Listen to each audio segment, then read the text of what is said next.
Welcome to nice computers channel. तो आज हम जानेंगे कंप्यूटर सिस्टम के डिवाइसेस के बारे में। इसके कौन कौन से डिवाइसेस हैं। डिवाइसेस तो इसके हैं इनपुट डिवाइसेस,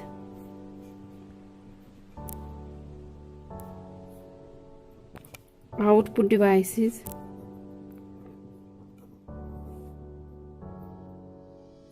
और है सेंट्रल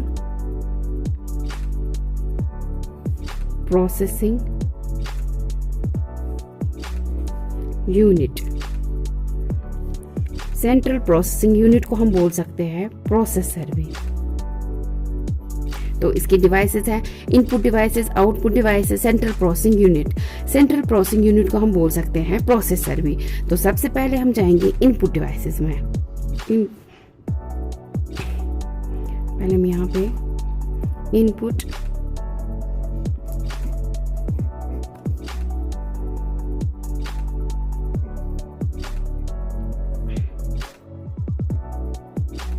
इनपुट हम देते हैं कीबोर्ड से। कुछ भी हम जो भी लिखेंगे वो जाएगा प्रोसेसर के अंदर, फिर हमें आउटपुट आएगा मॉनिटर पे। तो इनपुट हम देंगे, फिर वो चला जाएगा प्रोसेसर में, फिर हमें मॉनिटर पे आउटपुट आएगा। तो सबसे पहले हम जाएंगे इनपुट डिवाइसेस में। Input devices, input devices are used to present data to the CPU in machine readable form. Input devices are used to present data to the CPU in machine readable form. वो क्या होता है कि जो हमारा system है, computer system है, हमारी लैंग्वेज ए हम लिखेंगे, डी हम लिखेंगे, कुछ भी हम लिखेंगे, तो ये हमारी लैंग्वेज जो है ये वो अंडरस्टैंड नहीं करता है। इसकी अपनी लैंग्वेज होती है 0 and 1। तो वो क्या होता है, ये जो इसमें होती है मशीन लैंग्वेज होती है। नो कन्फ्यूजन, मैं आपको ये आगे सिखाऊंगी मशीन लैंग्वेज क्या होती है, असेंबली लैंग्वेज क्या होती है, हाई लेवल लैंग्वेज क्या होती है। अभी आपको याद रखना है कि जो कंप्यूटर्स होता है उसकी अपनी लैंग्वेज है, उसमें होता है 0 and 1। 0 होता है ऑफ स्टेट और 1 होता है on state. Absence of current 1 होता है presence of presence of current। तो इसके अपनी ये होते हैं 0 and 1, जिसको हम बाइनरी भी हम सीखेंगे क्या होता है, बाइनरी कोड्स वो क्या होते हैं, आगे हम ये सीखेंगे। तो अभी आप याद रखिएगा, input device are used to present data to the CPU in machine readable form. तो इनपुट डिवाइसेस कौन कौन से होते हैं, कीबोर्ड होते हैं,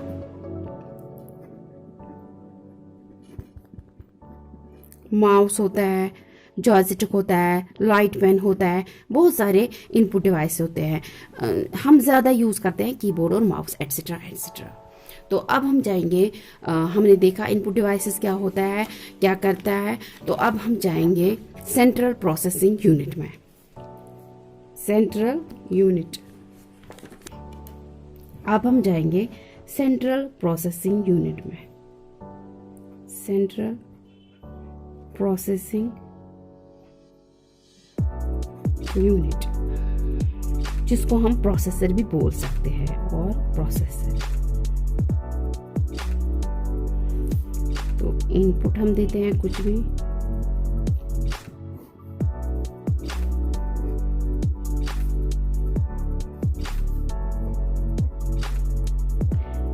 ये है CPU। CPU में क्या होते हैं, इसमें होता है मेमोरी यूनिट,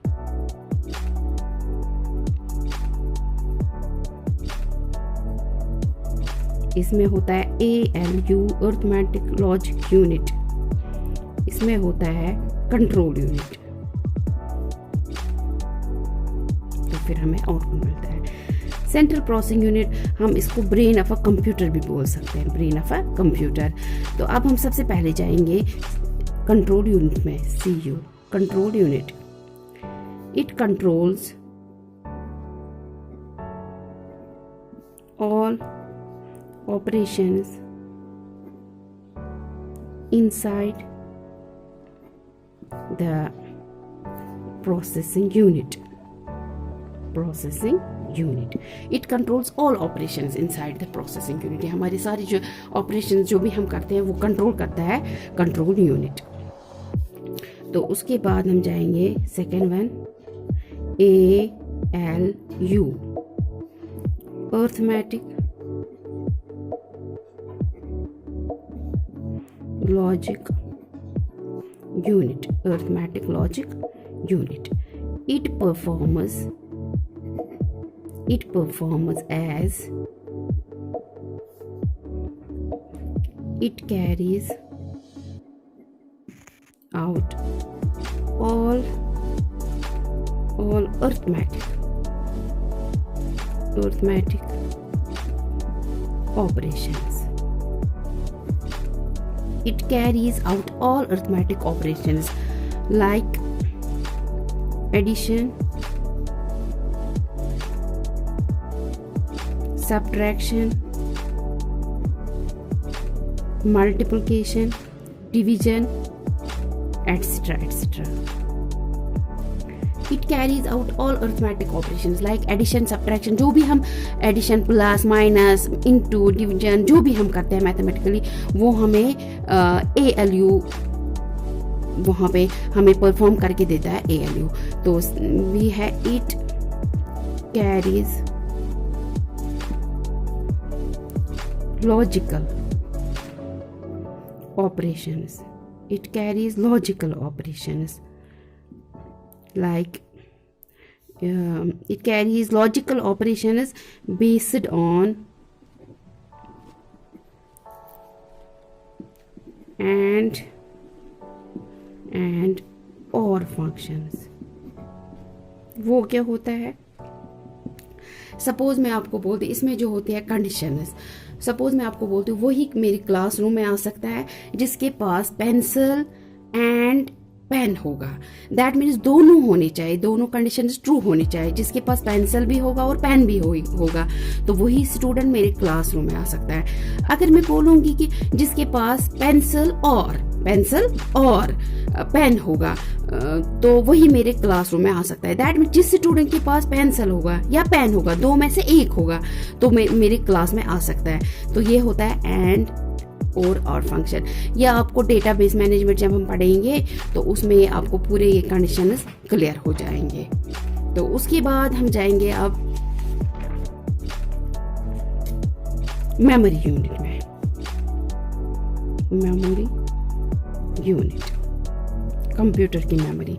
तो हम पढ़ रहे हैं इस टाइम CPU प्रोसेसर. तो उसमें क्या क्या होता है? उसमें एक होता है मेमोरी यूनिट होता है, ALU होता है, CPU होता है. तो अब हम जाएंगे मेमोरी यूनिट में. मेमोरी यूनिट में होता है primary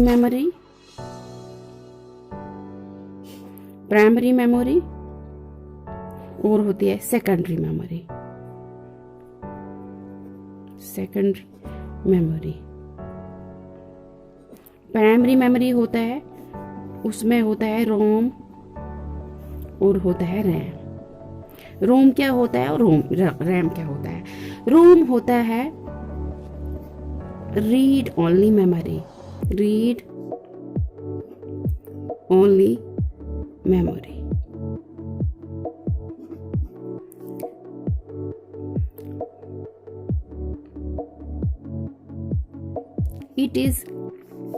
It's a permanent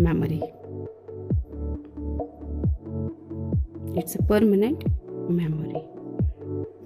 It is non-volatile.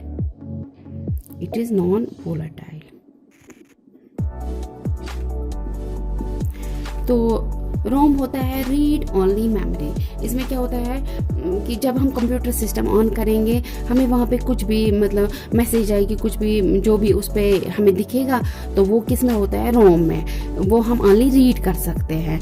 Inbuilt software होता है जो इसके अंदर होता है, इनबिल्ट सॉफ्टवेयर जिसको हम चेंज नहीं कर सकते हैं. सपोज करंट ही चली जाएगी, पावर चला जाएगा तो जब हम 5-10 मिनट के बाद फिर से पावर आएगा, फिर से हम अपना सिस्टम जो है कंप्यूटर सिस्टम वो स्टार्ट करेंगे। तो जब हम वो ऑन करेंगे, वो जो मैसेज जो भी वहाँ पे आ रहा था वो फिर से आएगा। दैट मीन्स ये परमानेंट होता है, इट इज़ नॉन वोलाटाइल। तो उसको हम बोलते हैं ROM, read only memory. And second one is RAM. पहले रैम में जाओ, पहले रोम देखो। तो रैम होता है random access memory, random access memory. It is temporary memory, temporary memory. It is volatile, volatile. तो वो क्या होता है, इट इज़ वोलाटाइल। सपोज जब भी हम कंप्यूटर ऑन करेंगे तो वहाँ से हम अब जब हम कुछ लिखेंगे, उसमें कुछ एक लाइन लिखेंगे, 2 लाइन्स लिखेंगे, तो वो किस में रहता है, रैम में। तो सपोज फिर हमारी जो लाइट है, करंट है, वो पावर है, वो चला जाएगा। फिर 5 मिनट के बाद हम फिर से कंप्यूटर सिस्टम को ऑन करेंगे, तो वहाँ से क्या होगा कि हम जब देखेंगे वो ख़त्म हुआ होगा, वो ख़त्म। दैट मीन्स कि ये टेम्पररी मेमोरी है। इसमें जो भी हम लिखते हैं वो टेम्पररी रहता है, लेकिन जब हम वो सेव करेंगे रैम में, तो वो जाता है सेकेंडरी स्टोरेज मेमोरी में, फिर वो परमानेंट बन जाता है। तो ये आपको याद रखना है अभी कि इसमें रैम होता है, रोम होता है, रैम होता है random access memory, temporary memory, it's a volatile memory. ये ख़त्म हो जाता है, अगर करंट चली जाएगी या पावर चला जाएगा तो ये ख़त्म हो जाता है। तो जब हम फिर से कंप्यूटर सिस्टम ऑन करेंगे वो वहाँ पे नहीं होगा, दिस अ टेम्पररी मेमोरी। और जो रोम होता है, रीड ओनली मेमोरी, वो होती है permanent memory, it is non volatile. ये इनबिल्ट सॉफ्टवेयर होता है। अगर हमारी करंट चली भी जाएगी, पावर चला भी जाएगा, तो जब हम सिस्टम ऑन करेंगे तो वो जो होगा, वो जो मैसेज जो भी हम पढ़ते हैं वो वहीं पे होता है। तो अब हम उसके बाद जाएंगे सेकेंडरी स्टोरेज मेमोरी में। सेकेंडरी स्टोरेज मेमोरी में होते हैं हार्ड डिस्क होती है, पेन ड्राइव होती है, सीडी, डीवीडी, जो भी है, तो इनको हम बोलते हैं secondary memory, secondary storage memory. तो ये हमारी परमानेंट होती है। सेकेंडरी स्टोरेज मेमोरी जो होती है वो परमानेंट होती है। और जो भी हम रैम में लिखते हैं, जब हम सेव वो करते हैं, वो चला जाता है सेकेंडरी स्टोरेज मेमोरी में। तो ये हो गई मेमोरी, कंप्यूटर मेमोरी। तो इसमें होता है प्राइमरी मेमोरी और होती है सेकेंडरी मेमोरी। प्राइमरी मेमोरी में होते हैं रैम और रोम होता है। रैम होता है random access memory, temporary memory, it is a volatile. ROM होता है read only memory, permanent memory, it is non volatile. ये इनबिल्ट सॉफ्टवेयर होता है। तो रैम में हम जो भी कुछ लिखेंगे या कुछ वो सेव करके हमें जाता है सेकेंडरी स्टोरेज मेमोरी। जैसे हमारे पास हार्ड डिस्क हो, पेन ड्राइव हो, सीडी, जो भी है, तो उसको हम बोलते हैं सेकेंडरी स्टोरेज मेमोरी। वो भी होती है परमानेंट मेमोरी, वो भी होती है परमानेंट मेमोरी। अब हम जाएंगे आउटपुट डिवाइसेस में। Output devices, output devices are used to display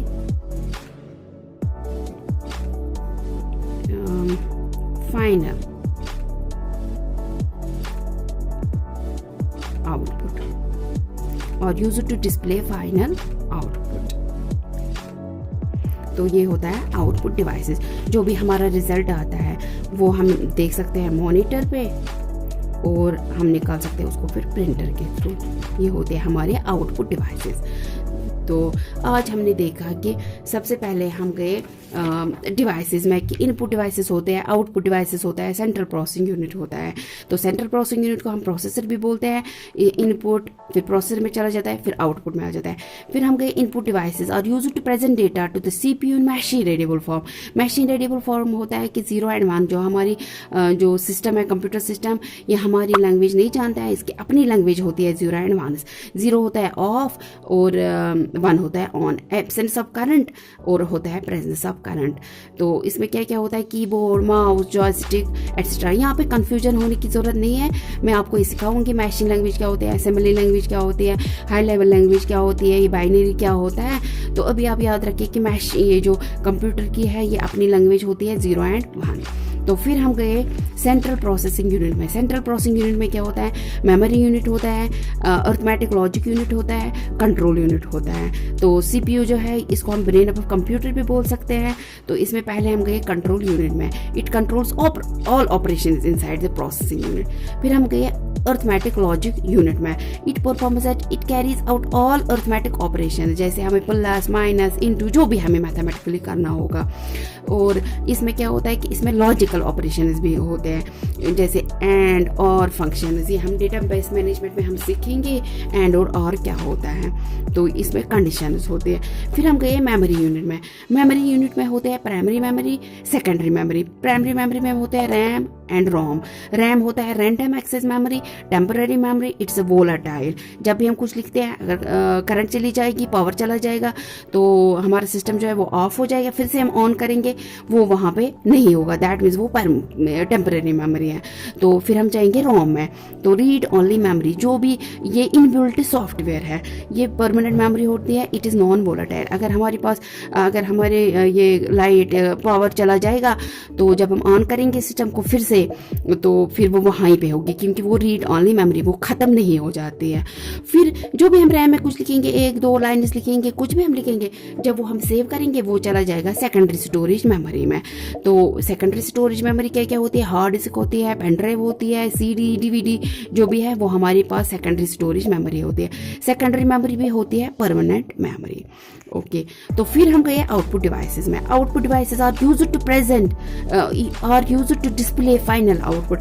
जो भी हमारा फाइनल आउटपुट होता है वो हमें मॉनिटर पे आ जाता है, फिर हम उसको प्रिंटर के जरिए निकालते हैं। ये हमारे होते हैं आउटपुट डिवाइसेस। तो उम्मीद है कि आपको आज ये समझ में आया होगा। तो थैंक यू।